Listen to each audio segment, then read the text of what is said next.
Hello mga kapasta listeners. Joem po ang pangalan ko at taga Bacolod. Share ko lang po yung naging creepy experience ko noong bata pa ako. Siguro nasa mga 8 years old pa lang ako nito.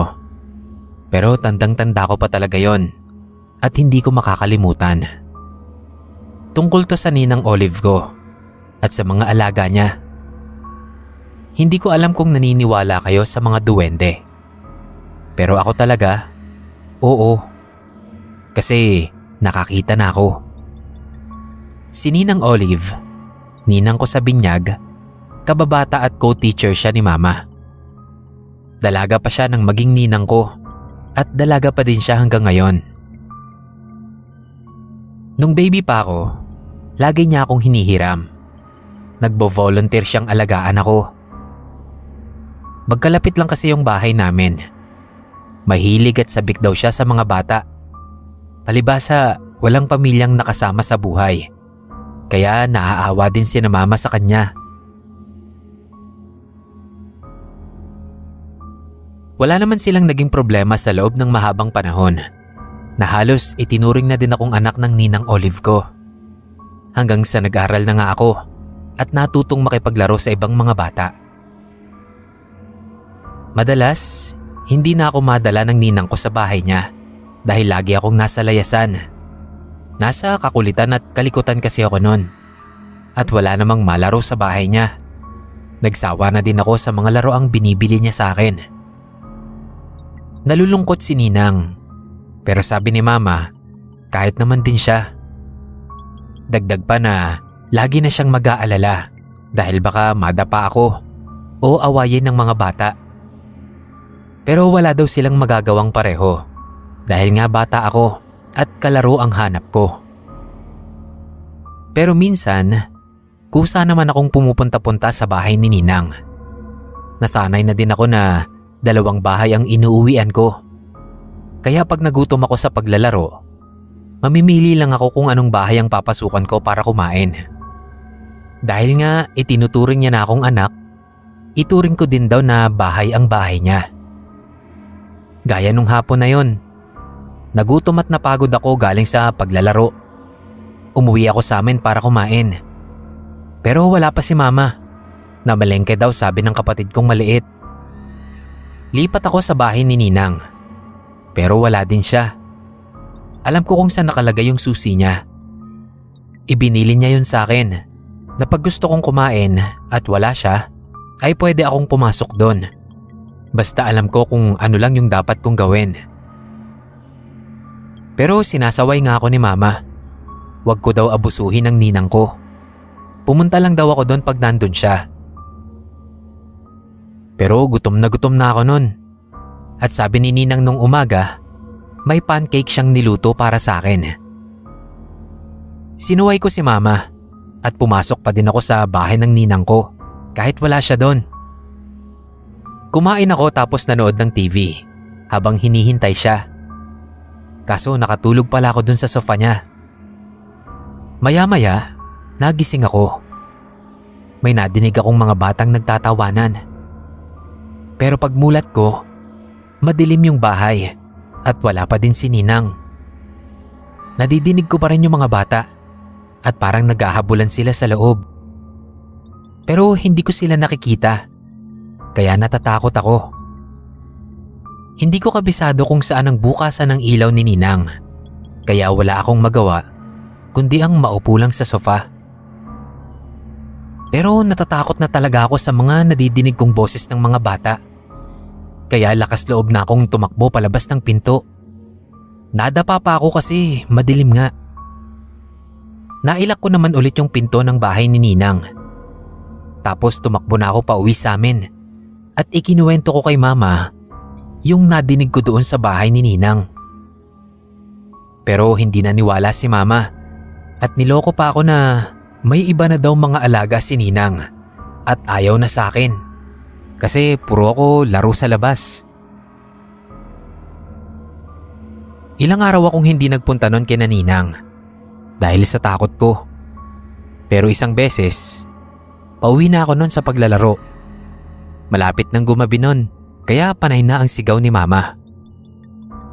Nakita kong bukas ang pinto ni Ninang, tapos natanaw ko yung lamesa niya. Madaming pagkain, mga prutas. Parang natakam yata ako nun sa pagkakatanda ko. Kaya lumapit ako. Wala si Ninang sa sala nung pumasok ako. Tinatawag ko siya pero walang sumasagot. Tapos narinig ko yung boses niya sa likod ng bahay. Pero nung lalapit na ako sa pinto sa kusina, nadinig ko ulit yung boses ng mga bata. Nagtatawanan sila. Tapos parang kausap sila ni Ninang kasi tumatawa din siya. Sumilip ako sa pinto. Nakita ko si Ninang, nakaupong patalikod. Sa harap niya, nakita ko yung mga batang tumatawa. Pero ang liliit nila at ang gara ng itsura. Nakakatakot kasi parang matanda na. Pero yung boses nila, mga bata. Napatingin sila sa akin.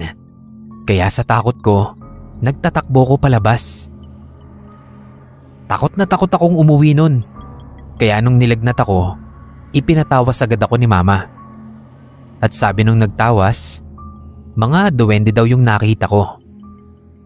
Itinatanggi yun ni Ninang. Pero mula nun, hindi niya na ako masyadong pinapansin.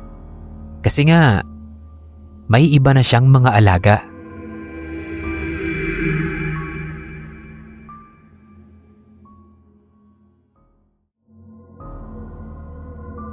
Magandang umaga po sa lahat ng tagapakinig. Ako po si Joshua ng Antipolo. 25 years old na po ako. At sa kasalukuyan ay nagtatrabaho sa isang government agency. Gusto ko pong i-share yung isang malungkot at the same time ay nakakakilabot na pangyayaring na-experience ko noong bata pa ako.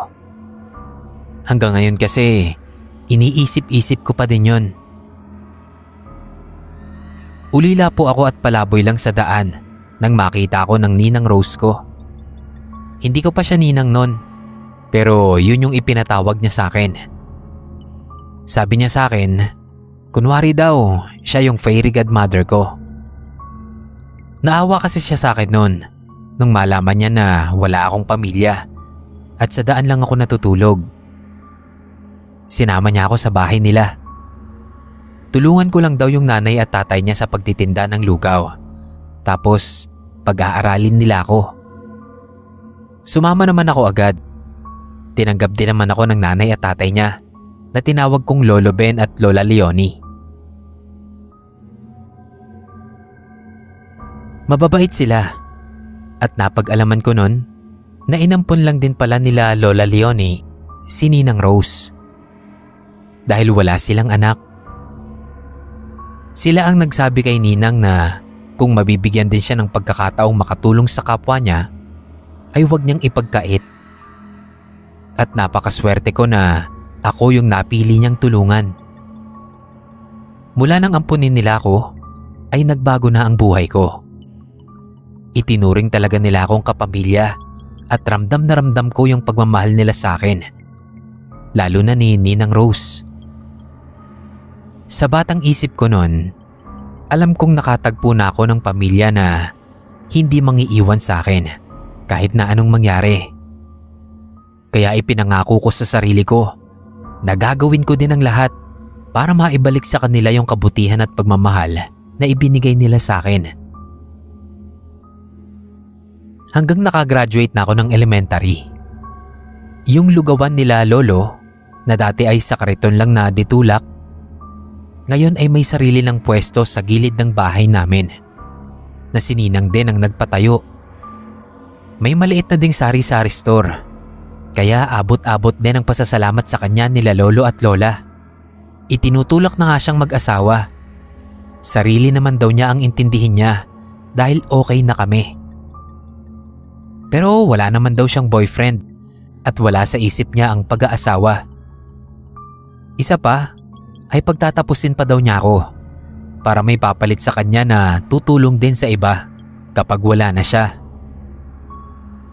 Hindi namin pinansin yung sinabing yun ni Ninang dahil lang tumanim sa isip ko yung bilin niyang tumulong din ako sa kapwa. Isang araw, sabi ni Ninang, kailangan ko na daw makumpilan kasi 12 years old na ako.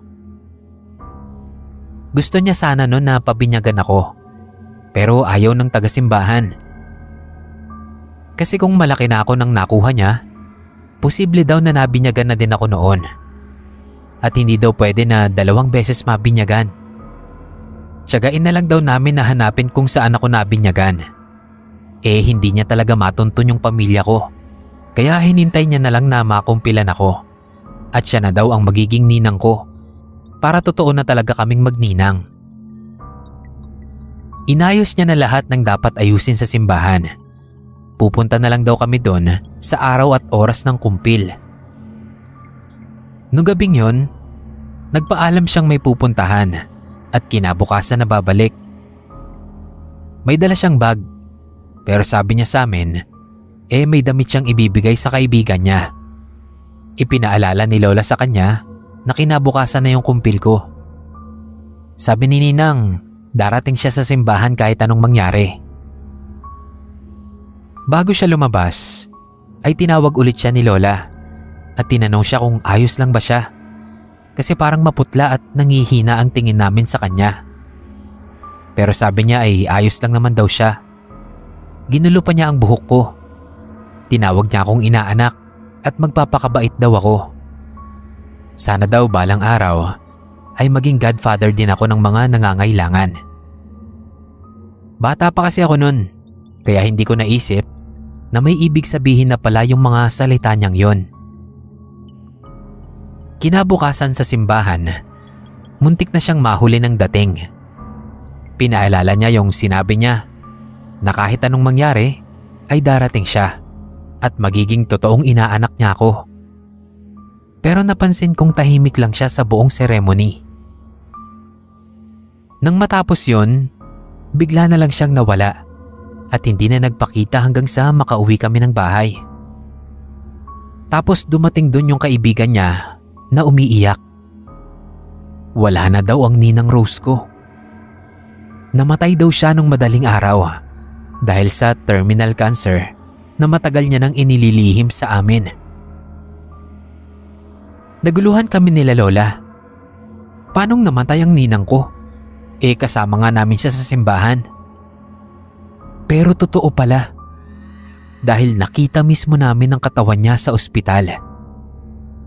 Kung paano niyang natupad ang pangako niya na magiging totoong magninang kami, yun ang hanggang ngayon ay hindi ko pa din lubos maisip. Pero nagpapasalamat ako sa kanya dahil naging fairy godmother ko siya na kumalinga at nagmahal sa akin.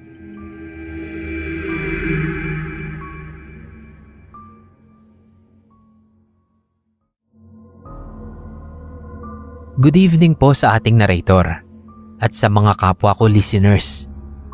Tawagin niyo na lang po akong Drake. Nangyari po yung ibabahagi ko sa inyong kwento nito lang 2023. Share lang ako ng konting background. 3 kaming magkakapatid at ako ang bunso. Yung mami ko, may 3 kapatid na babae at tig-iisa sila ng inaanak sa aming 3 magkakapatid. Kaya tawag namin sa kanila ay Tita Ninang. Nakakatuwa lang kasi natatandaan ko na tuwing birthday namin at Pasko, nagpapakabugan yung mga tita namin sa mga regalo nila sa amin. Parang nagpapaligsahan ba? Pero katuwaan lang naman. Super close kami sa mga tita ninang namin. Palibasa, puro dalaga pa sila. Pero siguro kami na ng tita Camille ko ang pinaka-close. Kasi pareho kaming bunso. At ever since, ay sa amin na talaga siya nakastay mula nang mag-aral siya dito sa Maynila. Kaya sobrang spoiled din talaga ako sa kanya. Pero nagbago ang lahat nun nung nagkaroon siya ng boyfriend. Si Roy. Naunang kita pa lang namin, hindi na namin gusto. Bukod kasi sa ang askad na ng pagmumuka, ubod pa ng gaspang ng ugali. Masyado siyang possessive. Gusto niya lahat ng atensyon at panahon nasa kanya. Kabago-bago pa lang nila, kung makabawal kay Tita Ninang kala mo pag-aari na niya. Hindi nga namin alam kung anong nagustuhan sa kanya nun eh. Nanliligaw pa lang yun, nagpakita na agad ng pangit na ugali. Kasi nung birthday ko, niregaluhan ako ni Tita Ninang ng bagong cellphone. Tapos nagparinig siya. Namnamin ko na daw kasi pag sila na, ni case daw ay baka hindi na ako marigaluhan ng ninang ko. Siyempre isinumbong ko yun kay Mami at kay Tita Ninang mismo. Pinagsabihan nga siya ni Mami na bakit daw ganun magsalita yung lalaking yon. Mag-isip-isip daw siya kung may balak siyang sagutin yon.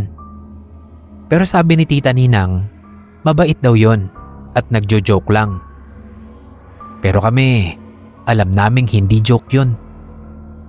Kaso hindi nakinig si Tita Ninang. Nalaman na lang namin na sila na. Sabi ng ibang tita namin, hindi daw kaya ginayuma lang siya nung lalaking yun. Kasi para siyang laging lutang at sunod-sunuran lang sa lalaking yun. Malakas ang kutob nila Mami na hindi yun totoong may kaya at pineperahan lang si Tita Ninang namin. Mula nang maging sila, hindi na namin nakita yung kotse niya at laging yung kotse na ni Ninang yung gamit niya. Bandang huli, si Ninang pa yung nag-grab na lang dahil gamit niya sa kung saan yung kotse. Napansin din nila Mami na namamayat si Tita Ninang at tinitipid yung sarili habang yung lalaki parang laging paldo. Pero ang matindi, nakitaan nila si Ninang ng mga pasa sa katawan. Kaya hindi na nakatiis si Mami at pinaluwas si Lolo mula sa probinsya para sila na ang kumausap kay Ninang ko. Pero huli na ang lahat. Bigla na lang nawala si Ninang, pati yung lalaki. Hindi nila makontak at walang makapagsabi kung nasaan na sila. Ginawa nila Mami ang lahat para makita si Ninang. Nireport sa mga pulis at nagpakalat ng missing person. Pero mag-iisang linggo na, wala pa ring balita. Sabi ni Lola, humingi na din kami ng tulong sa mga psychic, baka sakaling makatulong. Naniniwala kasi siya doon at desperado na siya, kaya sinunod naman nila Mami. Sabi ng nakausap nilang psychic, may nakikita siyang tubig pero hindi pa rin nila alam kung ano yung connect. Hanggang isang gabi, lumabas ako ng room para pumunta ng CR. Nang may kumatok sa pinto, tapos narinig kong tinatawag ang pangalan ko. Nagulat ako dahil boses ni Tita Ninang yun. Hindi na ako nag-isip, dali-dali kong binuksan ang pinto. Bumungad sa akin si Tita. Basang-basa at namumutla. Niyakap ko siya. Hindi ko napansin kung bakit sobrang lamig ng katawan niya. Kasi syempre, basa siya. Inakay ko siya papasok sa loob at pinaupo sa sala. Tapos, nagsisigaw ako. Kinalabog ko yung mga kwarto nila Mami at Lola. Sabi ko, dumating na si Tita. Hangusan sila palabas. Pero ganun na lang ang gulat ko nang wala na si Tita dun. Hinanap namin pero wala talaga. Napaiyak na lang ako nang ipakita ko sa kanila yung basang sofa na inupuan ni Tita. Pero naging close sa amin yung sinabi ng psychic na tubig ang nakita niya. Tapos nagpakita si Tita na basang-basa. Ibig sabihin, nasa tubig siya. Noon ko naalala yung huling sinabi niya sa akin na magbi-beach daw sila. Sinabi namin yun sa mga otoridad at nagmatch naman yun sa CCTV dun sa lugar kung saan huling nakita yung kotse niya. Doon nga ay natagpuan yung katawan niya sa batuhan sa dulong bahagi ng beach. Ang saklap ng sinapit ng Tita Ninang ko. Ang tanging konsuelo lang namin ay nahuli din si Roy at sa ngayon ay nakakulong na.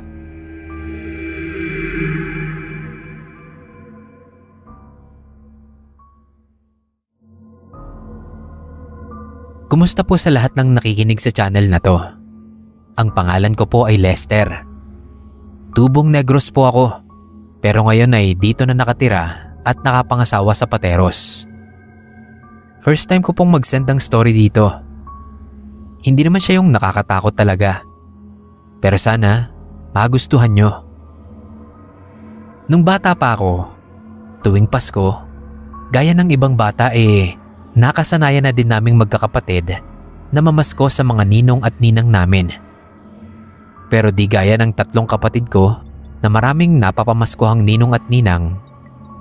Ako, 3 ninong lang. Wala kasi akong ninang. Dati hindi ko pansin yon. Pero nung lumaki na ako, saka ko lang napag-isip-isip kung bakit nga ba puro ninong lang ang meron ako. Kaya tinanong ko si mama kung wala ba akong ninang. Sagot niya, meron naman daw. At nakapamasko na nga daw ako doon 1 beses. Kaso nung baby pa raw ako noon at unang Pasko ko. Pero wala na daw silang lahat. Pinapakwento ko kay mama kung anong nangyari. Anong ibig sabihin niya na wala na sila lahat. Ayaw niya nung una.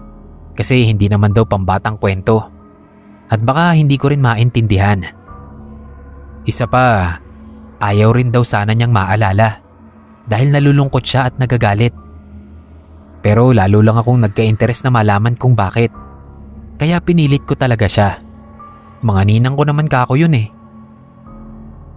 Sabi ni mama, 3 buwang buntis siya sa akin nang makilala niya yung bagong lipat dun sa lugar namin. Si Aling Nedy. Matanda siya kay mama ng 5 taon. May tindang mga almusal nun si mama at tuwing madaling araw daw, lumalabas yon para mag-almusal sa tindahan namin.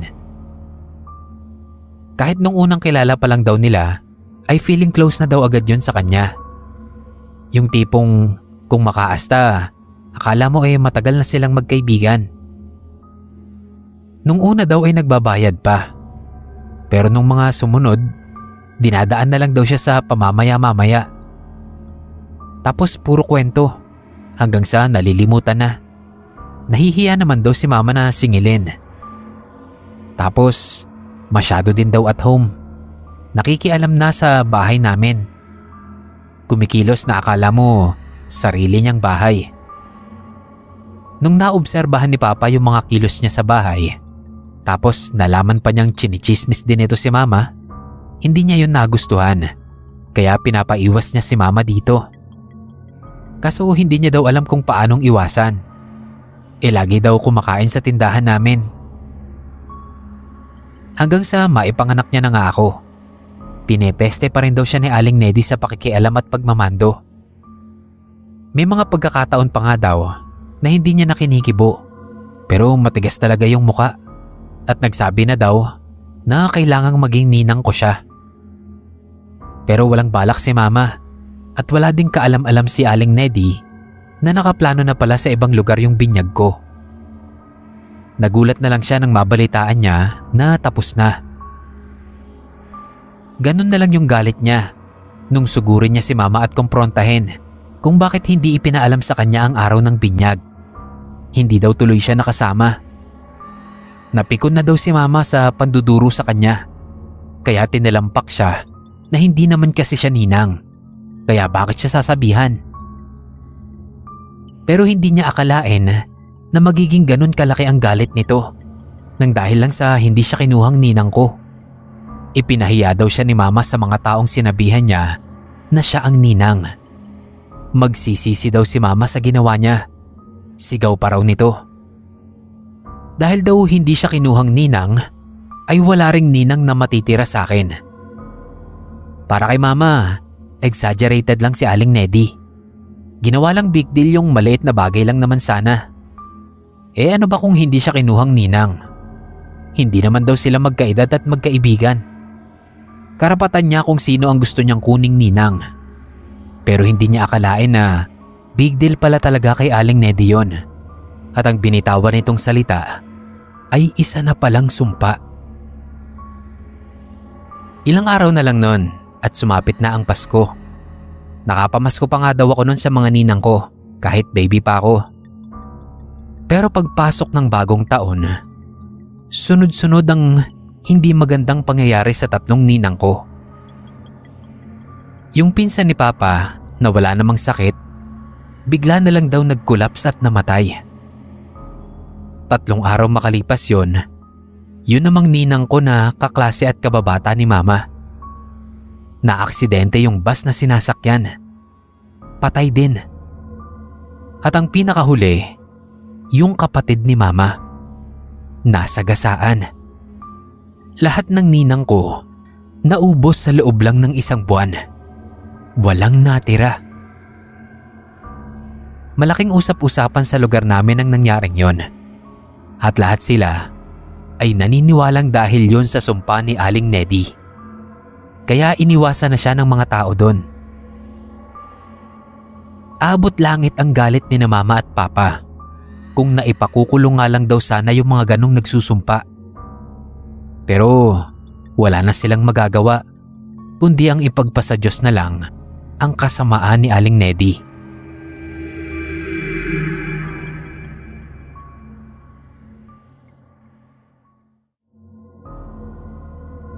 Randy po ang pangalan ko.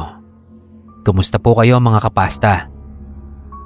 Gaya po ng mga kapwa ko taga-subaybay, ay meron din akong kwento na gustong ibahagi dito. Marami na din kasi akong naipong karanasan na tungkol sa mga kababalaghan. Pero itong isishare ko sa inyo ay isa sa mga hindi ko talaga makakalimutan. Dahil nakita, nadinig at naramdaman ko talaga yung presensya ng isang inakala kong taong malapit sa akin. Ang tinutukoy ko po ay ang ninang ko, na tawagin na lang nating Ninang Vicky. Sa 5 ninang ko, sa kanya ako pinakamalapit. Bukod sa kaibigan talaga siya ni Mama, pinsan at kapitbahay pa namin. Kaya nung maliit pa ako, hindi na ako kailangang samahan ni Mama para mamasko sa kanya. Ako na lang ang kusang pumupunta pagkakagaling namin sa simbahan. Pero nung nag-10 taon na ako, hindi na ako pinamamasko nila Mama. Nakakahiya na daw kasi at malaki na ako. Pero ang Ninang Vicky, ang may gusto na mamasko pa rin ako sa kanya. Dahil lagi siyang may nakabalot para sa akin. Madalas bago pa lang magpasko at magkita kami sa daan, sasabihin niya na agad ako na pumunta sa kanya. Pasko ng 2010, ang Paskong hindi ko makakalimutan. Dahil imbes na masaya kong ipagdiriwang yon, halos maghapon akong puno ng takot. Maaga kaming nagsimbang mag-anak. Pagka-uwi, ay nagpaalam ako kay Mama na pupunta kami ng mga kaibigan ko sa mall. Pumayag naman si Mama. Kasi walking distance lang naman yung mall sa amin. Pero bago ako makipagkita sa mga kaibigan ko, ay naisip kong pumunta at magmano sa Ninang Vicky ko dahil madadaanan ko din ang bahay niya. Sumilip-silip muna ako kung may tao, kung nakabalik na sila ng anak niya mula sa simbahan. Kasi nasa lubong namin sila pag uwi namin. Wala akong maramdaman, pero nakita kong hindi nakalapat ang pinto. Kaya naman lumapit ako at bahagya yung itinulak sabay tawag sa kanya. Nang walang sumagot, tumalikod na ako. Pero nahagip ng tingin ko yung bulto ng taong tumayo mula sa sofa. Pagsilip ko uli, nakita ko si Ninang Vicky. Nakatayo sa harap ko. Tahimik lang siyang nakangiti. Pumasok ako. Binati ko siya ng Merry Christmas, sabay abot sa kamay niya. Naramdaman ko yung kakaibang lamig ng kamay niya. Parang hindi normal. Hindi ko natiis na hindi punahin yun. Sabi ko, Nang, ang lamig ng kamay mo ah. Giniginaw ka ba? Hindi siya sumagot. Pumasok lang siya sa kwarto. Nagtaka ako. Dati ay pilit ako nung hihilahin sa mesa para pakainin ng handa nila. O kaya naman ay bibigyan ng mansanas at orange bago kukunin sa Christmas tree yung regalo niya sa akin. Pero nung time na yon, wala siyang sinabi. Basta pumasok lang siya ng kwarto. Medyo matagal na siya at naiinip na ako. Kaya tinawag ko na siya. Sabi ko, alis na po ako. Nang walang sagot, ay nagpa siya na akong umalis. Noon naman siya biglang lumabas ng kwarto. Nakangiti niyang iniabot sa akin ng isang pulang sobre. Iyong ampaw na nilalagyan ng pera. Kinuha ko yon at nagpasalamat ako. Pero pagtingin ko sa mukha niya, ay bigla akong kinilabutan sa paraan ng pagkakangiti niya. Parang yung kagaya sa mga horror movie na hindi mo alam kung nakangiti o nakangisi ba ang tawag doon. Tapos yung mata niya, nanlilisik. Nagpaalam na ako at dali-dali na akong lumabas ng pinto. Saktong nakalabas na din ako ng gate nang bigla na lang akong mapamulagat. Nakita kong paparating ang isa pang ninang Vicky kasama ang anak niyang halos kaedaran ko lang. Nakita rin niya ako at nakangiting kumaway. Pero imbis na gumanti ng kaway, ay mabilis akong napalingon ulit sa bahay nila. Nakita kong nakatayo pa rin sa loob ng bahay niya ang ninang Vicky na pinagmanuhan ko at nagbigay sa akin ng sobrang hawak ko. Nanlalaki ang mga mata ko habang pinaglilipat-lipat ko ang tingin ko sa dalawang ninang ko. Nang makalapit yung bagong dating, ay tinanong niya ako kung anong nangyayari sa akin. Hindi na ako nakasagot at itinuro ko na lang yung loob ng bahay niya. Pero wala na doon yung unang ninang Vicky na pinagmanuhan ko. Dahil namumutla daw ako, ay inaya niya akong pumasok sa loob. Pero sa takot ko, ay bigla na lang akong tumakbo pa uwi. Sumunod si ninang sa bahay at pilit akong tinatanong kung anong nangyayari. Nang masiguro kong siya na nga ang tunay kong ninang, ay pautal-utal kong ikinuwento sa kanya yung nangyari, kung ano yung nakita ko sa bahay niya. Ipinakita ko pa yung pulang sobre na bigay ng inakala kong ninang, na dahong itim pala ang laman. Maging si ninang ay natakot din. Dahil hindi daw siya makapaniwala na Paskong Pasko napasok ng masamang espiritu yung bahay niya at nagpanggap pang siya.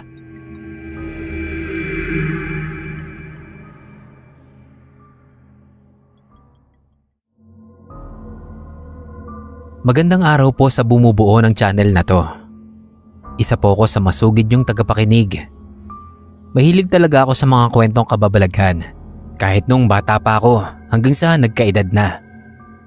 Pero mula nun, wala naman akong na-experience na kahit anong katatakutan o kababalaghan. Nito lang, kung kailan ngang nagkaedad na ako. At sa panahong sinasabi nila na hindi na uso ang mga multo-multo. Kung ganun, ano pala yung nakita ko na yon? Bago ang lahat, ako nga po pala si Enrico, tubong Marinduque. Sa edad na 35, binata pa din ako at wala ding karelasyon. Hindi naman ako maselan at mapili dahil hindi naman ako kagandahang lalaki. Sadyang hindi pa lang siguro dumadating ang babaeng para sa akin.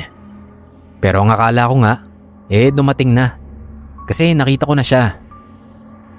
Siguro sasabihin yung ooy ako. Pero totoo. Nung makita ko yung babaeng yon, first time kong nakaramdam ng kakaiba. Kumbaga sa nagbibinata, na love at first sight ako sa edad na 33. 2 years ago na kasi nang mangyari to. Isa pa akong engineer at nagtatrabaho sa isang malaking construction site. At isa sa mga foreman ko ang kinuha akong ninong sa binyag ng bunso nilang anak. Maaga naman akong dumating sa simbahan. Nauna pa nga ako sa bibinyagan. Linggo kasi yon, kaya madaming kasabay na bibinyagan at medyo madaming tao. Habang nakaupo ako sa loob ng simbahan at naghihintay, may napansin akong babae na pumasok. Naupo siya sa di kalayuan sa gawing kaliwa ko. Medyo nakaharap siya sa gawi ko, kaya nakita ko ang mukha niya. Nung pumasok siya, napasunod agad ako ng tingin. Pero yung normal lang kapag may dumaan. Matangkad siya at morena. Nakasuot ng simpleng bestidang puti at nakalugay ang mahabang buhok.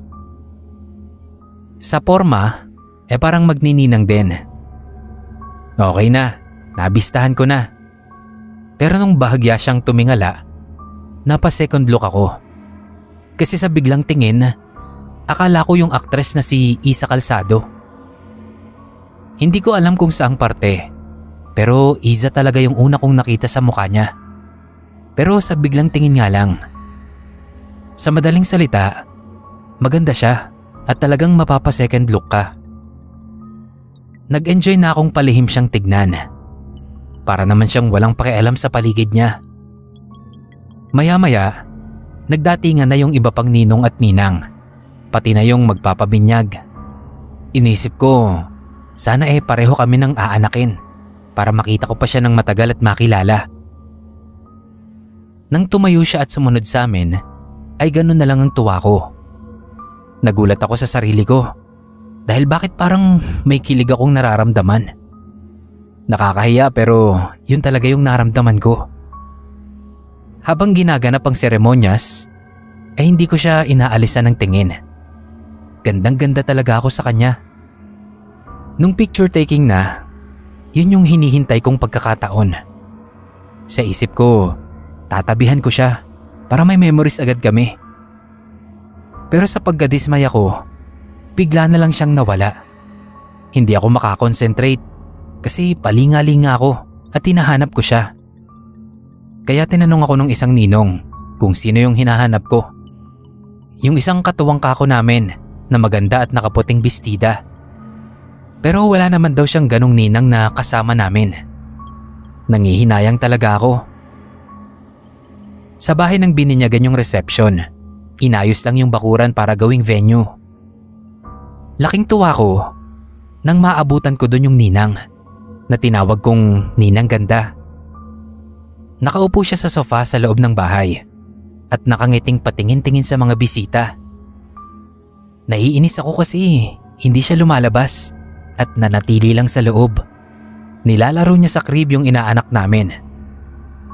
Kaya lumapit ako sa pwesto kung saan matatanaw ko siyang mabuti. Nang hindi na ako makatiis, tinawag ko na yung kumpare ko at tinanong ko kung sino at anong pangalan ni Ninang Ganda. Pero hindi daw siya nakikita nito nang ituro kong nakaupo siya sa sofa. Wala daw tao dun. Naguluhan ako.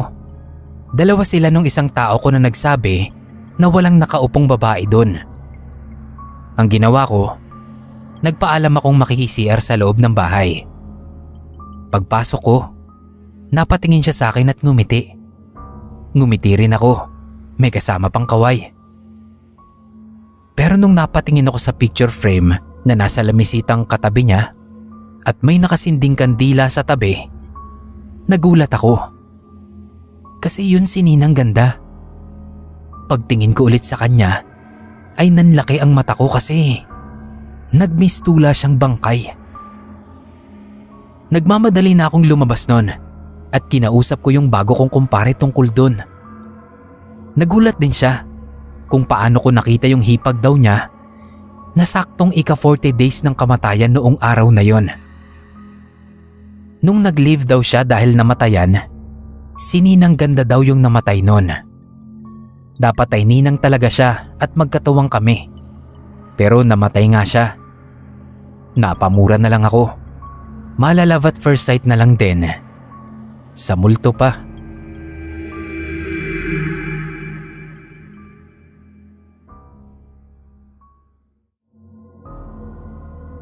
Ako si Luis.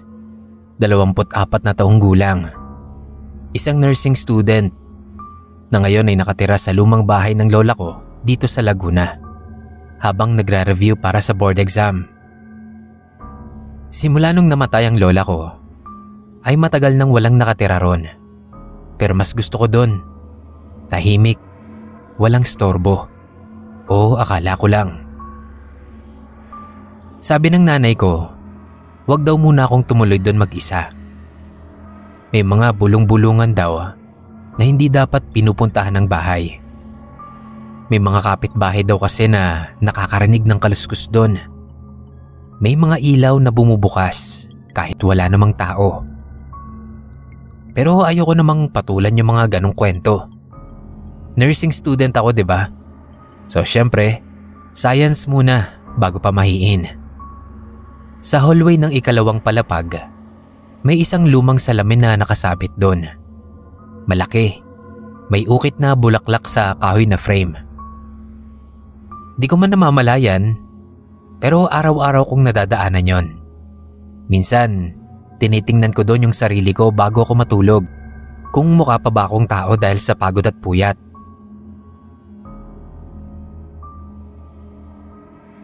Isang gabi, mga bandang 12:00, matapos ang isang mahabang review session, dumaan ako sa hallway. Napalingon ako sa salamin at doon ko siya unang napansin. Wala ang ulo ko sa refleksyon. Nanigas ako nun. Akala ko sa umpisa, guni-guni lang.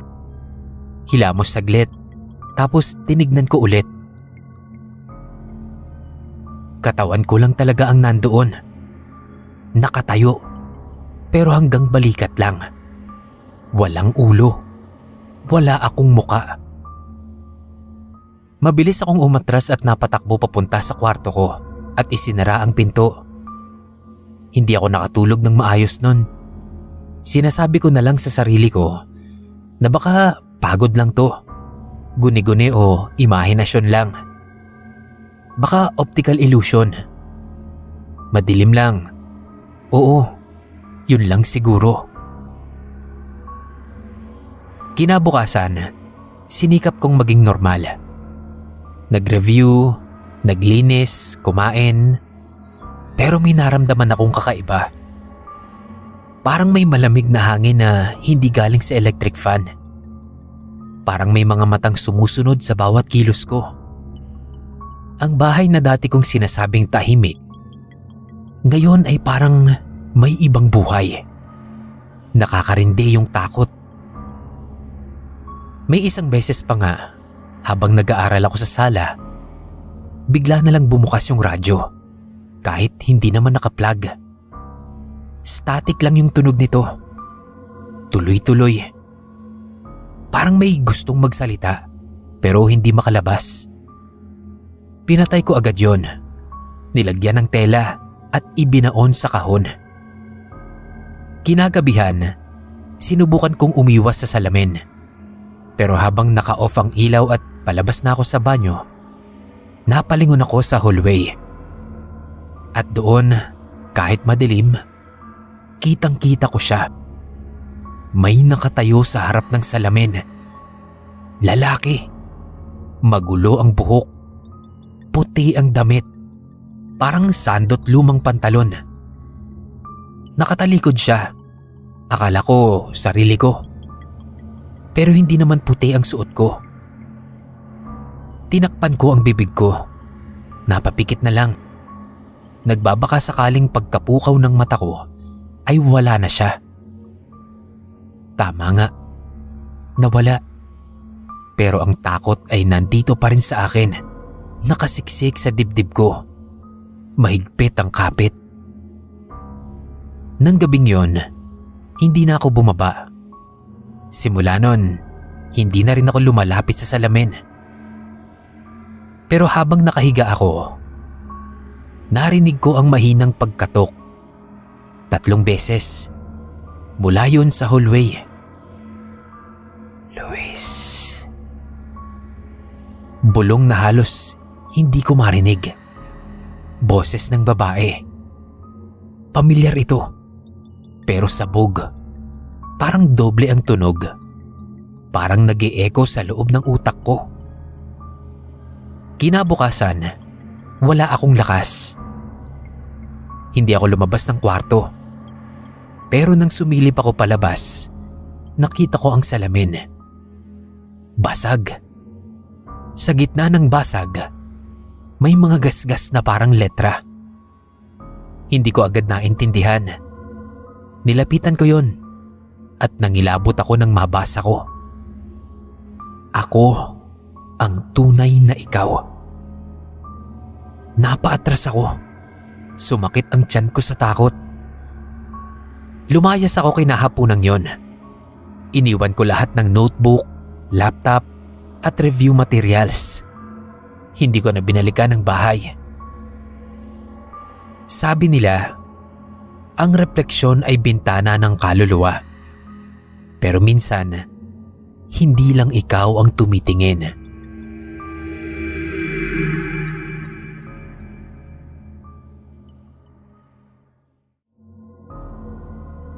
Ako po si Albert, isang grade school teacher sa Quezon City. Ilang buwan pa lang nang lumipat ako sa isang apartment sa Kamuning. Mataas ang kisame. May lumang kahoy na sahig na lumalangit-ngit kapag nilalakaran. At sa kabila ng luma nitong itsura, may kakaibang alindog ang lugar. Tahimik, malapit sa eskwelahan, kaya akala ko jackpot na agad. Hanggang sa unang linggo ng paninirahan ko ron, may napansin akong kakaiba. Habang nag-aayos ako ng mga libro isang gabi, may naamoy akong pamilyar na amoy. Amoy kandila. Hindi yung pino. Mabangong kandila. Pero yung amoy ng tinutunaw na kandila sa burol. May halong putik, pawis, at bulaklak na malapit ng malanta. Wala namang burol sa paligid. Sumilip ako sa bintana. Wala. Wala ring kandila sa unit. Hindi ako mahilig sa scented candles. Hindi rin naman brown out, kaya anong silbi? Pero nandoon yung amoy. Kumakapit sa ilong at dumidikit pa sa damit ko. Kinabukasan, kinuwento ko sa co-teacher kong si Miss Riza yung naamoy ko nung gabi. Sabi niya, meron daw pamahiin sa probinsya nila na kapag daw nakaamoy ka ng kandila na wala namang nakasindi o wala namang patay, ibig sabihin daw ay may espiritu na malapit o baka raw may parating na kamatayan. Grabe naman ka ako. Huwag niya ka ako kung takutin. Baka may nagsindi lang sa ibang unit. Baka nga raw, sagot niya na lang. Pero seryoso yung mukha niya. Ang sabi niya pa, kapag daw nakaamoy ulit ako, ay magdasal ako. Sa mga sumunod na gabi, hindi ko naman na naamoy ulit yon. Naging normal na ang lahat. Hanggang sa sumapit ang unang linggo ng Oktubre. Bandang 10:00 ng gabi, habang nagkakape ako't nagbabasa, naamoy ko na naman yung amoy na yon, na mas matapang, mas makapal. Lumapit ako sa pintuan. Sumilip sa labas. Wala naman. Tahimik ang buong hallway. Pagbalik ko sa loob, nanlamig ang likod ko. Nakabukas ang ilaw sa kusina. Alam ko namang hindi ko binuksan yun. Kinilabutan ako. Tumakbo ko papunta sa switch. Baka nadikitan lang ng pusa kong si Muning. Pero nakita ko siya. Nakasilong sa ilalim ng sofa. Nakatitig sa kisame. Nakataas ang mga balahibo. Tinawag ko siya. Hindi siya gumalaw. Para bang may tinitingnan siyang iba. Kinagabihan, hindi ako nakatulog. Hindi na dahil sa amoy, kundi dahil sa boses.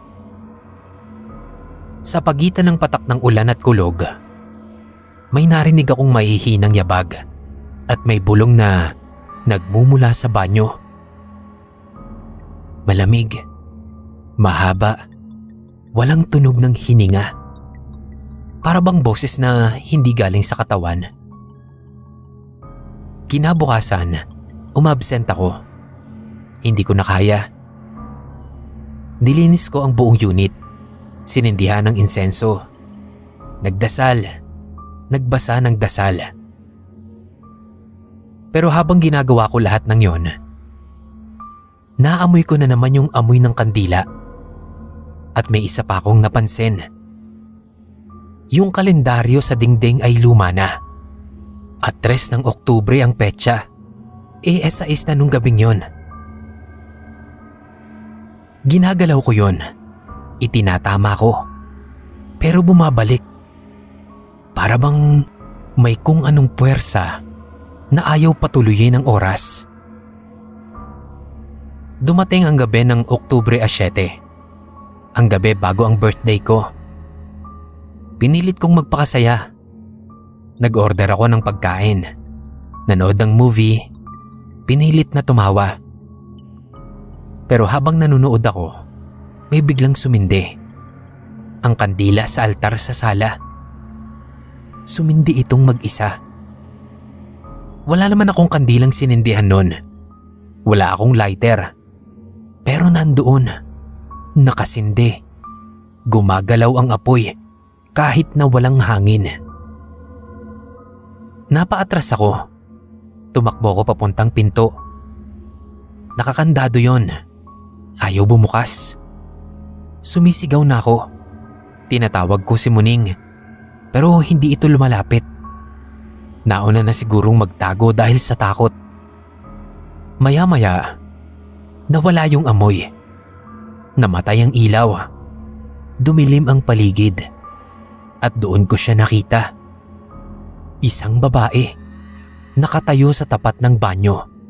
Basang-basa ang buhok. Lumalagaslas sa sahig. Maputi ang balat niya.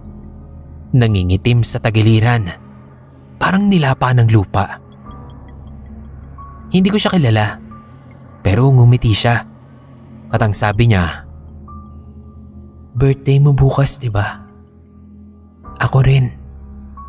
Pareho tayo." Sabay biglang namatay yung apoy ng kandila. Umalingaw-ngaw ang sigaw ng pusa ko. Tila bumagsak ang buong silid sa katahimikan. Nawalan ako ng malay. Pagising ko, nasa ospital na ako. Ayon sa mga pulis, may kapitbahay daw ako na nakarinig ng sigaw ko. Kaya napilitan daw itong sirain na lang yung pinto ko. Wala silang ibang nakita kundi ako. Nakahandusay sa sahig. Walang malay. At sa altar, isang kandilang nauupos.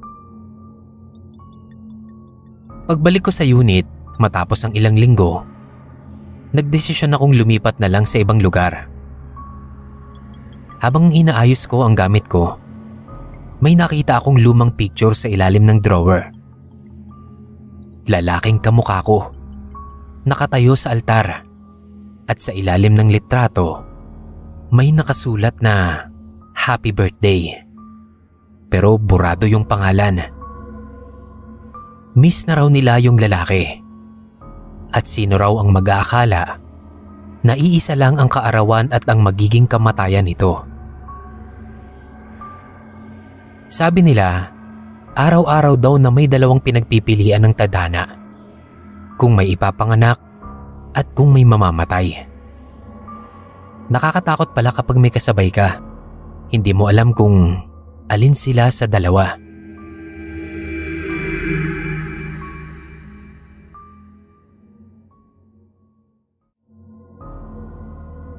Ako po si Dennis, 27, isang freelance graphic artist. Nagtatrabaho ko sa gabi at tulog naman sa umaga. Tahimik ang buhay, walang storbo. Ang gusto ko lang ay kapayapaan at katahimikan habang nagdedesenyo sa harap ng computer. Walang boss, walang commute, less hassle. Pero nitong nakaraang linggo, bigla na lang nagbago ang lahat. Nagsimula ito sa simpleng power outage. 2:00 ng madaling araw. Nasa kalagitnaan ako ng project nang biglang namatay ang ilaw. Mabuti na lang at may emergency light ako. Kinuha ko yon at lumabas ako ng kwarto para hanapin ang flashlight. Pagdaan ko sa sala, may kakaiba akong napansin. Hindi ko agad mawari. Tahimik pa rin. Walang kakaibang tunog. Pero habang naglalakad ako, Parang may kulang. Paglingon ko sa likod ko, doon ko lang napansin. Wala akong anino.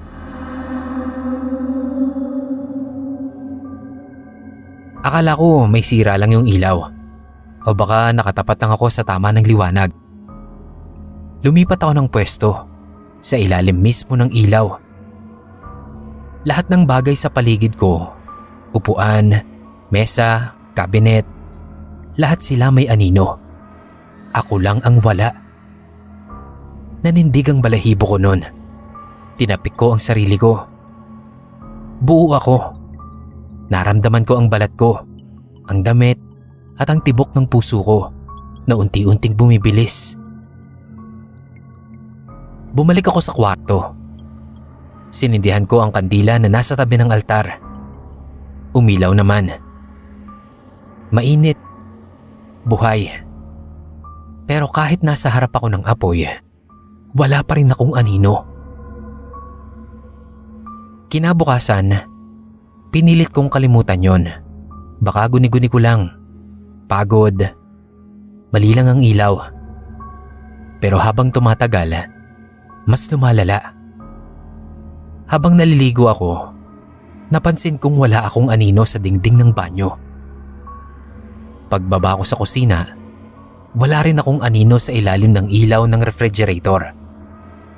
Pero naririnig ko ang sarili kong hakbang. Nararamdaman ko ang bigat ng katawan ko. Parang may kung anong hindi nakikitang nilalang na gumagalaw sa espasyo pero hindi kabilang sa mundong ito. At sa gabi, nananaginip ako ng paulit-ulit. Madilim. Nakatayo ako sa gitna ng kalsadang walang tao. Wala ring ilaw. Pero may nararamdaman akong presensya. Hindi ko siya makita. Pero naroon siya, naglilibot at umiikot. Humihinga sa leeg ko. Humahaplos sa batok ko. At sa bawat panaginip, unti-unting nauupos ang sarili ko. Hindi ako nagigising na sumisigaw. Hindi ako pinapawisan. Pero pagmulat ko, palaging may masamang pakiramdam.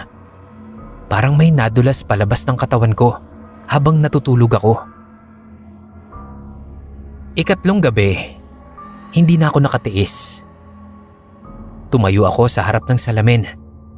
Nandun ako. Nakikita ko ang sarili ko.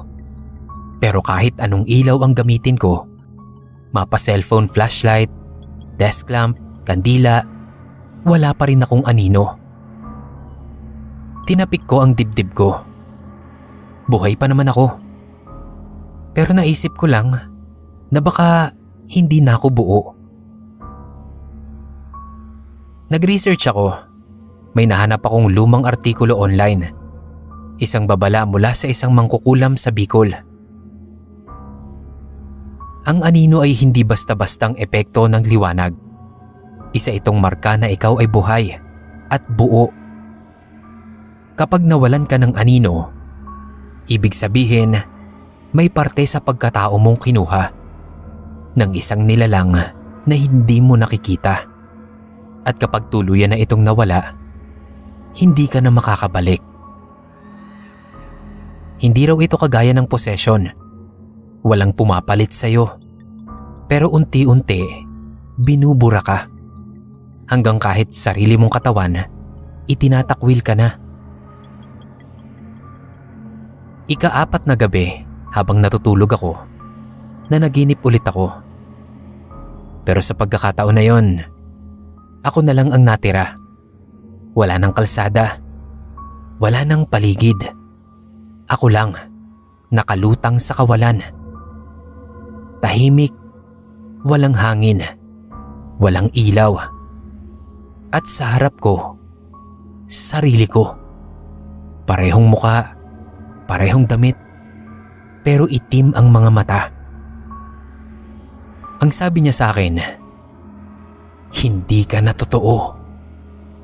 Sabay inilapat niya ang daliri niya sa noo ko. Nagising ako. Hindi ako makagalaw. Nakadilat ang mata ko pero hindi gumagalaw ang katawan ko. parang sleep paralysis, pero mas malala. Narinig ko ang orasan, ang tunog ng electric fan, ang pintig ng dibdib ko. Pero walang ano sa kisame. Wala ring liwanag sa katawan ko. Hanggang naramdaman kong may dumaan sa loob ng dibdib ko. Parang hangin, pero mas mabigat. Umiikot sa loob ko at unti-unting sumisiksik sa bawat sulok. Pagkalipas ng ilang minuto, nakagalaw na ako. Tumakbo ko palabas, nagsisigaw. Ang sabi ng mga kapitbahay, nakita raw nila akong tumatakbo sa kalsada, pero wala raw akong anino. Ngayon, 1 linggo na ang nakalipas. May anino na ulit ako. Pero hindi ako sigurado kung akin pa rin ba ito. Minsan, nauuna siyang gumalaw. Minsan, nakatayo siya kahit nakaupo ako. Minsan naman, para bang sinusundan niya na lang ako. Pero hindi na kami iisa. Hanggang ngayon, natatakot ako na kapag tuluyan na akong nabura, baka siya na lang ang matira.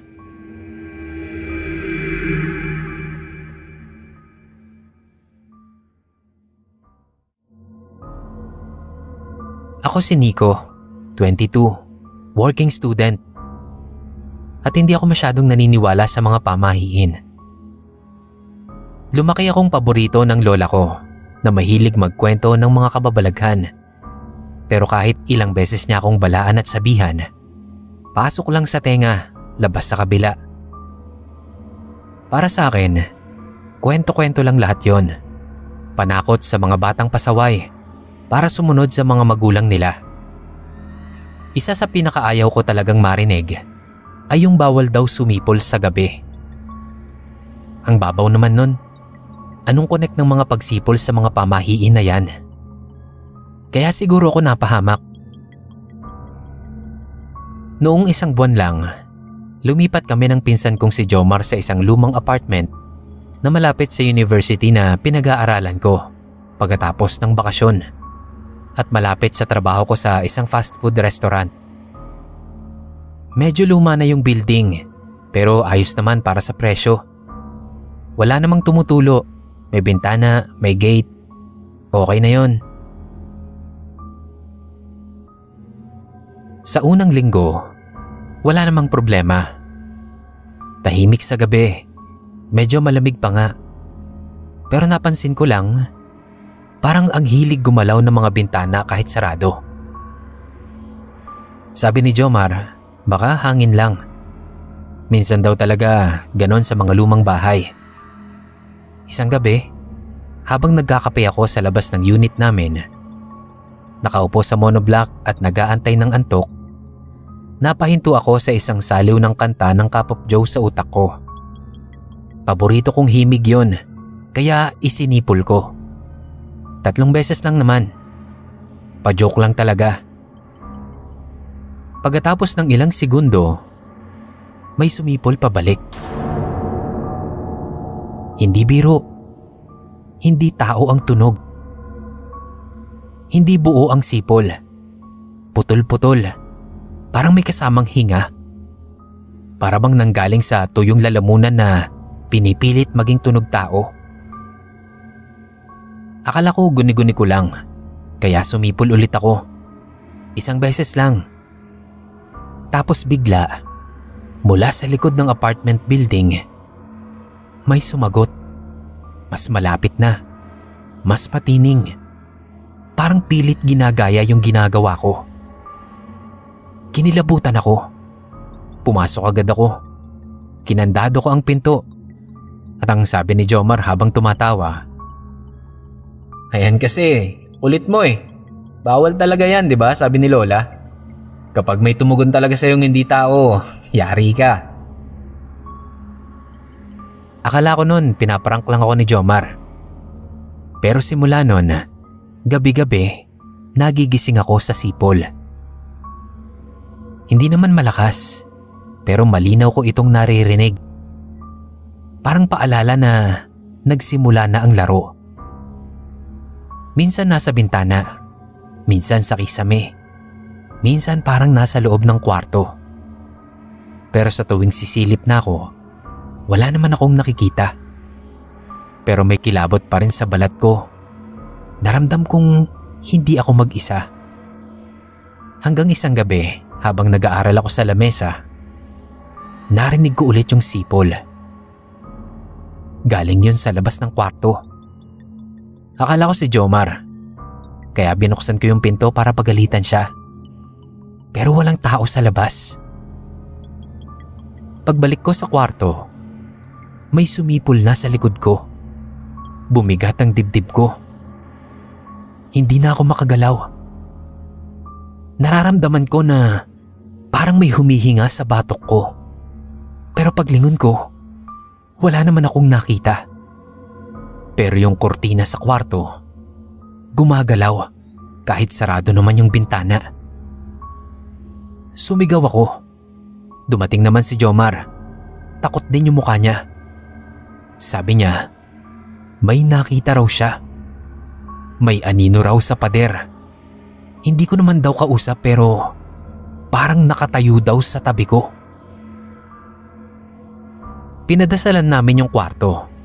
Naglagay kami ng asin sa paligid ng bintana at krus sa pinto. Huminto ang mga sipol ng 3 araw. Akala namin okay na. Pero isang gabi, wala nun si Jomar. Umuwi sa probinsya. So ako lang mag-isa nun. Nasa higaan ako, nakapikit. Nagbabaka sakaling makakatulog na ng maaga.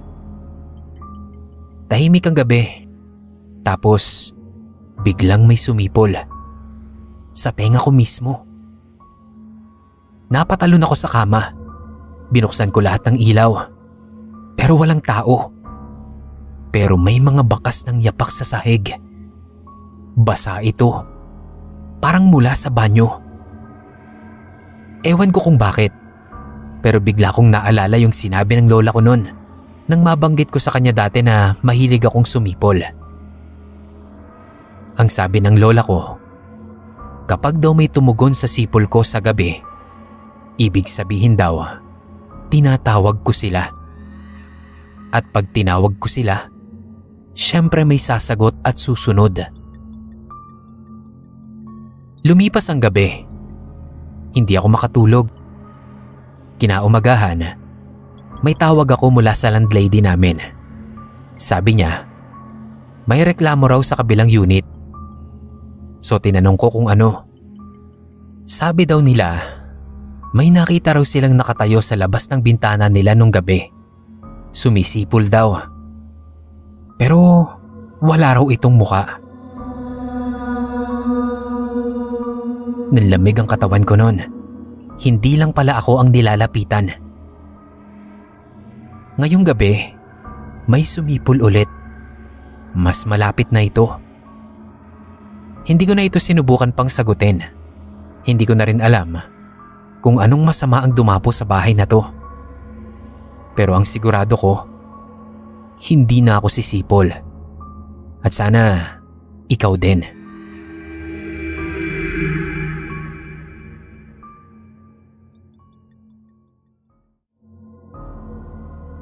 Ako po si Eric, 26. Isa akong freelance writer. At halos buong buhay ko, pinalaki ako sa pamahiin. Ang nanay ko po ay parang walking encyclopedia ng mga paniniwala sa baryo namin sa Quezon. Lahat ng pamahiin, kasabihan at mga babala ay pinaniniwalaan niya. At ewan ko ba, nadala ko rin hanggang ngayon. Hanggang sa syudad, dala ko pa rin yun. Nakakatawa sa iba. Pero sa akin, parang armor siya laban sa mga bagay na hindi maipaliwanag. Pero nitong mga huling gabi, kahit gaano karami ang naituro sa akin ng nanay ko, at kahit ilang dasal ang bitbit ko, parang walang bisa.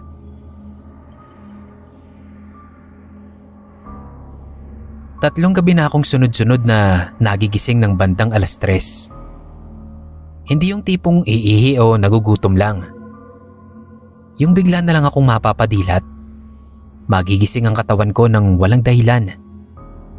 Sabi ng nanay ko, kapag daw nagising ka ng 10 oras ng gabi at wala namang rason, may nakatingin daw sa'yo. Nagmamasid. Minsan hindi lang basta multo o espiritu, kundi mas masama pa. Kaya tuwing nagigising ako, otomatiko akong tumitingin sa paligid. Tahimik naman. Madilim lang talaga dahil mahilig akong magpatay ng ilaw habang natutulog. Pero kahit wala akong makita, hindi ko maalis yung pakiramdam na may ibang presensya. Una, iniisip ko baka multo, baka may dumaang espiritu, o baka napadaan lang sa unit ko. Naglagay ako ng asin sa mga bintana, nagsinti ng kandila, pati krus, inilipat ko sa kama. Lahat ng nakwento ng nanay ko. Pero hindi pa rin tumitigil ang paggising ko ng madaling araw. At bawat gabi, mas lumalala. Palapit ng palapit. Sa pang-4 na gabi, pagdilat ko, parang may narinig akong mahinang kaluskos. Parang may gumagalaw sa labas ng bintana. Nakatira ako sa 2nd floor ng apartment building. Hindi naman ganon kataas, pero sapat na para hindi basta-bastang maabot ng tao yung bintana ko. Sapat na para mabalian ang magtatangkang umakyat doon. Lumapit ako at binuksan ko yung ilaw. Wala naman akong nakita. Pero napansin ko na medyo nakabukas yung kurtina. Parang may humawi mula sa labas. Kinabukasan, ikinuwento ko yun sa kaibigan ko. Sabi niya, baka lang talagang may multo. Baka espiritu ni lola ko. O masamang nilalang. Baka raw dapat akong magpadasal. Pero may isa pa siyang sinabi na hindi ko inaasahan. Baka raw hindi multo. Baka tao. Ipinaalala niyang may CCTV sa building namin. Napaisip ako. Kinabahan ako sa posibilidad na yon. Pero kinabukasan naman, kinausap ko yung landlady.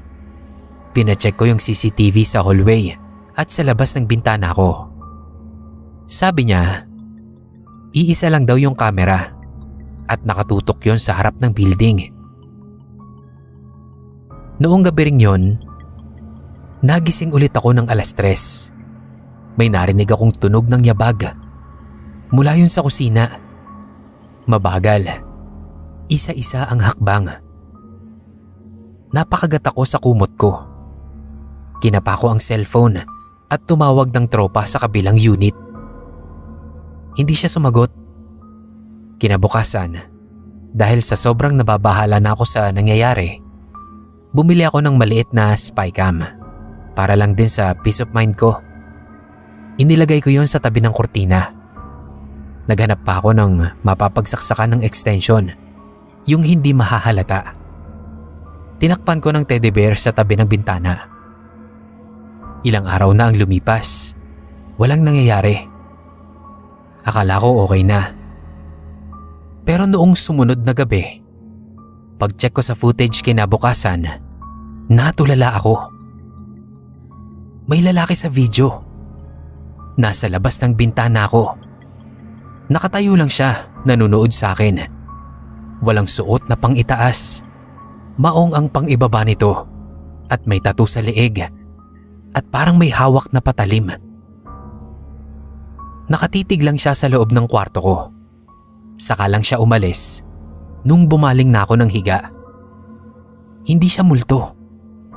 Tao siya. Tumakbo agad ako sa barangay at police station. Ipinakita ko ang nakuhanan ko sa spycam. Laking gulat ko nang tumango agad ang isa sa mga pulis. Kilala daw nila yon. Wala pang 1 linggo, meron daw nawawalang babae sa kabilang barangay. Ganoong-ganoon daw ang itsura ng suspect sa footage. Hinanap nila sa record. May warrant na daw yon. Suspect sa panggagahasa at pagpatay. Nanlaki ang mga mata ko nun. Pabalik ako sa unit ko habang nanginginig. Hindi multo ang nanonood sa akin tuwing 10 oras ng gabi. Hindi espiritu ang nagpapagising sa akin, kundi buhay na tao. At kung hindi ako agad nagising ng mga gabing yon, baka hindi ko na talaga nagawa pang gumising. Ngayon ay lumipat na ako sa ibang apartment. Mas mataas ang floor, may grills ang bintana at may security sa labas. Pero gabi-gabi, paggising ko sa 3:00, hindi ko maiwasang tumingin pa rin sa kurtina. Tama nga ang babala ng mga matatanda sa baryo. Kahit anong takot at kilabot pa ng mga kwento, huwag kang matakot sa patay. Mas matakot ka sa buhay. Pero ang paggising ko ng kada 3:00 ng madaling araw, yon ang hindi ko pa maipaliwanag.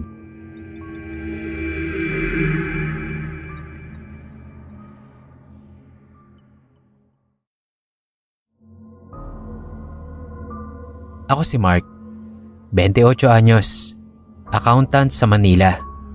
Nakatira mag-isa sa kondo, malapit sa trabaho. Hindi ako mahilig sa kababalaghan. Hindi ako naniniwala sa multo o pamahiin.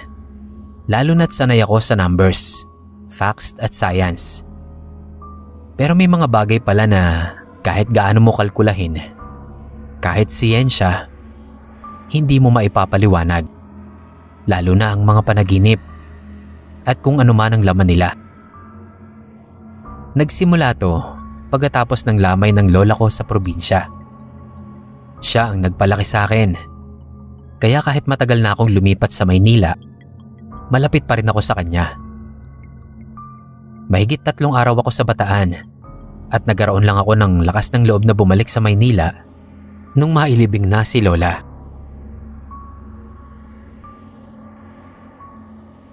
Unang gabi ko ulit sa kondo, nahirapan akong matulog. Ang lungkot ng pakiramdam ko, parang may kulang o may nawawala. Pero bandang 2:00 ng madaling araw, tuluyan akong nakatulog at doon siya dumating. Nasa sala raw ako ng bahay ng lola ko. Gabi, nakaupo siya sa lumang silya, pamana pa raw yun ng mga ninuno. Nakaputi siya, nakangiti. Tapos tinawag niya ako. Pinalapit niya ako sa kanya. Iniabot niya ang kamay niya sa akin. Sabi niya, sumama raw muna ako sa kanya. May ipapakita lang daw siya. Bago ko mahawakan yung kamay niya, bigla siyang napatingin sa likod ko. Napatingin din ako. May madilim na parang usok na dahan-dahang lumalapit. Nagising ako. Basang-basa ng pawis, nanginginig. Pero buo pa rin naman ang sarili ko. Naalala ko yung pamahiin. Kapag daw inabot ka ng patay sa panaginip at sumama ka, may kasunod daw sa kanila. Kinabahan ako, pero baka epekto lang ng kalungkutan, sabi ko sa sarili ko. Pero nangyari ulit sa pangalawang gabi. Ganun ulit, nasa bahay ulit ako ni lola. Mas madilim na yon, mas tahimik. Nakaupo siya sa kama, nakatingin lang ulit sa akin. Di siya nagsasalita, pero inaabot niya ulit ang kamay niya sa akin. Lumapit ako, pero hindi ko siya hinahawakan. May kasama na ring takot sa katawan ko. Pagtingin ko sa kamay niya, may sugat na. Mabagal na dumadaloy ang dugo. Hindi ko kayang tingnan ng matagal. Tapos biglang may narinig akong kaluskos. Hindi galing sa kanya. Hindi rin sa paligid. Parang mula sa ilalim ng kama. May gumagapang. Mabagal. Parang may mabigat na dinadala. Nagising ulit ako. Naghahabol ako ng hininga. Para akong sinasakal habang natutulog. May nagtatangka. Hindi na to normal. Pero pinilit kong bumalik sa araw-araw kong routine. Trabaho, grocery, bayarin. Baka pag napagod ako, hindi ko na siya mapanaginipan. Pero hindi tumigil. Sa ikatlong gabi, nasa loob na ako ng kuweba sa panaginip ko. Madilim, basa ang sahig. May nadidinig akong tawanan ng bata. Tapos biglang naroon si Lola sa harap ko. Hawak ang kamay ng isa pang matanda na hindi ko kilala. Sabi nito, maliraw ang takbo ng buhay ko. Sumama na raw ako sa kanya at aayusin namin. Hindi ko siya sinagot, pero naramdaman kong may humawak sa braso ko na malamig. Parang yelo. Pagkagising ko, may marka ng kamay sa braso ko. Parang pinisil ako ng sobrang higpit. Namumula pa yun. Doon ako lumapit kay Aling Dory, kapitbahay naming matanda na mahilig sa orasyon at dasal. Nang ikwento ko sa kanya ang panaginip ko, tumango lang siya. Hindi na raw basta panaginip lang yon. Inaabot na raw ako. Kailangan ko raw lumaban bago ako tuluyang makuha. Tinanong ko si Aling Dory kung bakit ako. Bakit ganito? Sabi niya, may utang daw na hindi ko alam. May namana raw akong sumpa. Baka daw hindi galing kay Lola. Baka daw dala-dala niya yon mula pa sa nauna pa sa kanya. Pinayuhan niya akong magsinde ng kandila tuwing 2:00, magdasal at maglagay ng asin sa bintana at pintuan bago ako matulog. Ginawa ko lahat, pero sa gabi pa rin ako bumabalik. At sa panaginip, si Lola palapit ng palapit sa akin. Hanggang sa huling gabi, sa panaginip ko, nakatayo na siya sa harap ng pinto ng kondo. Kumakatok siya 3 beses. Pagbukas ko, nakita ko siyang lumulutang na. Maputi ang mata, nangingitim ang kuko. Inaabot niya ulit ang kamay ko. Ang sabi niya, ayaw niya raw akong kunin, pero kailangan niya raw na may maisama. Napatingin ako sa likod niya. Naroon ang sarili kong refleksyon. Hindi ko alam kung paano o bakit, pero alam kong ako yun. Maputla, tahimik, at nakangiti. Biglang humawak siya sa dibdib ko. Nagising ako nun, sa kama, nanginginig. Pero sa pagkakataon na yon, hindi na ako mag-isa. May mga bakas ng yapak sa sahig ko at basa ang mga yon. At sa salamin ng banyo, may nakasulat gamit ang kulay pulang likido na tila dugo. Sa susunod daw ay hindi na ako magigising. Natulala na lang ako nun, pero mabuti na lang at iyon na ang huli.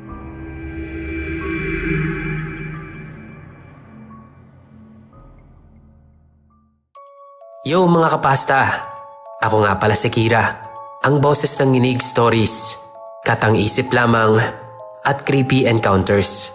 Kung nagustuhan niyo po ang kwentuhan natin ngayon, invite ko lang po sana kayo na pasyalan din ang channel ko. Nasa comment section po ang link ng channel ko. Sana po mapasyalan nyo. Maraming salamat kay Senpai Neb at maraming salamat din sa inyo mga kapasta. Karinigan po ulit tayo.